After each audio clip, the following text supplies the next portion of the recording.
Good afternoon. Today we're going to take a look at the beginning part of our application of waves and where they come from and what makes the waves unique and what is some modern day technology that we could use to tell how big the waves are going to be at our local beaches. So as we review kind of what we've touched on before, waves occur because of the friction between the ocean and the wind.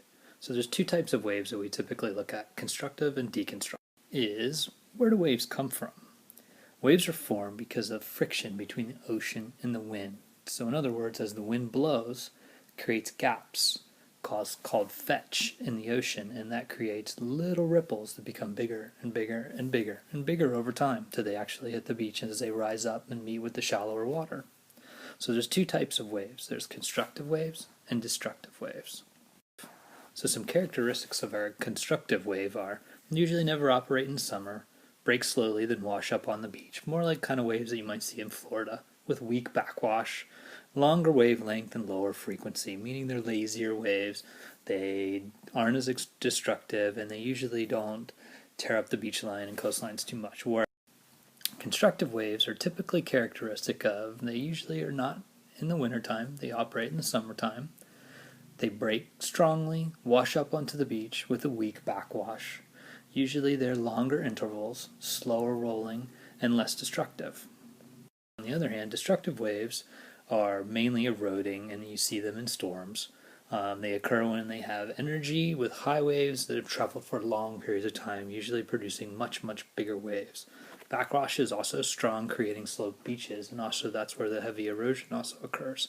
There's also a higher frequency, so there's a lot more waves compacted together due to the high winds. Whereas a destructive wave is typically characteristic with storms that hit, i.e. hurricanes, nor'easters that hit the east coast, or even just big swells that hit the west coast. So they're mainly eroding type waves where they're stronger. The wave energy is higher and has been traveling for longer periods of time, giving it time to build up and get bigger as it comes along. The backwash creates a lot of the sloping beaches that we see on the East Coast, and it also is a cause for a lot of sand damage to beaches. And they also are much higher frequencies with destructive waves, meaning they're closer together. Whereas again, to the constructive waves are a little slower, a little farther, more spread out. So the main difference is if you kind of think of East Coast Florida with very, very small waves, whereas you have some bigger waves like on the East Coast at Half Moon Bay with the big waves that they get up in Northern California. So in two applications in how we take a look at waves, Surfline.com and SwellWatch are two really, really great tools that you can take a look at to see what's going on with the waves out in your local area.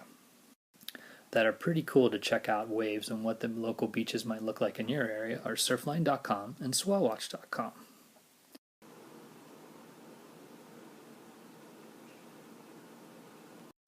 Here at Surfline.com, we were able to take a look at a couple key things just through looking at their forecasting models. First, we're able to see the next 3 days for free, what's going to be coming up. So we see that it's 1 to 3 feet, 1 to 2 feet, and then a gradual increase with better conditions on Wednesday. Also, too, you can also look down here. They're able to tell through mathematical models what the wave times are going to be and when they're going to be the biggest time. You can also see tide switches, so you can also tell by the gravitational pull of the Earth when the tides are going to change, and also fun weather for the next few days. One of the really cool things that I like about the Surfline.com. This is a great free tool that you can tell 3 days ahead on what the waves are going to do, how frequent they're going to be, and then also the tides as well. So first off, we see here that's what the next 3 days are going to give us, 1 to 3 feet, 1 to 2 feet, and then on Wednesday we're looking at 2 to 3 feet. So intervals, we're also looking here at the wind.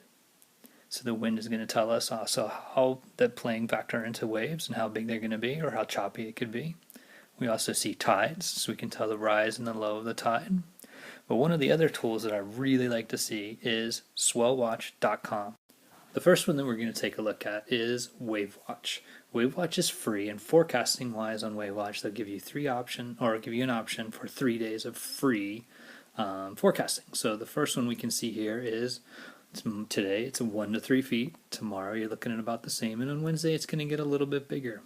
Another cool thing that they also gives you is forecasting the winds. You can see that earlier in the morning, today it's low with 3 miles an hour. Then it's going to build in the afternoon, late afternoon, and then drop back down for the evening. Last cool thing that they show you on this website here is the amount of tide change. So you can also see the highs with the lows as it goes down and goes through the cycle. One of the other cool websites that I like to take a look at to tell from what's going on with the waves. If we take a look at surfline.com, one cool feature is they give you 3 days of free forecasting. The first forecasting tool they give you is 1 to 3 feet today, 1 to 2 feet tomorrow, 2 to 3 feet with a little slight rise on Wednesday.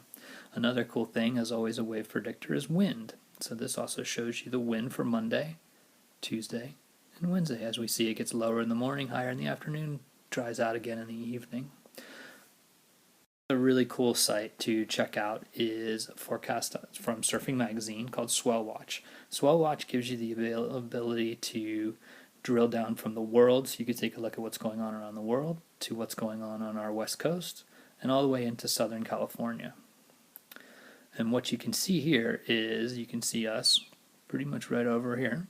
You get a full view from Monday through Sunday, and it'll pan and go automatically through, so you can tell from the little arrows will actually play in motion through the week and give you a read on what's going on through the week. So first off, just from this picture, we can see that the waves are about 4 feet out in the deeper water, and then the deeper water that you go to 5 or 6, out to 7, and out in the ocean, way out in the ocean, you get about 8 feet due to the higher winds and the longer period of wave swell. So that's just a quick introductory course on some applications of waves and how we can read them with current technology. Thanks very much.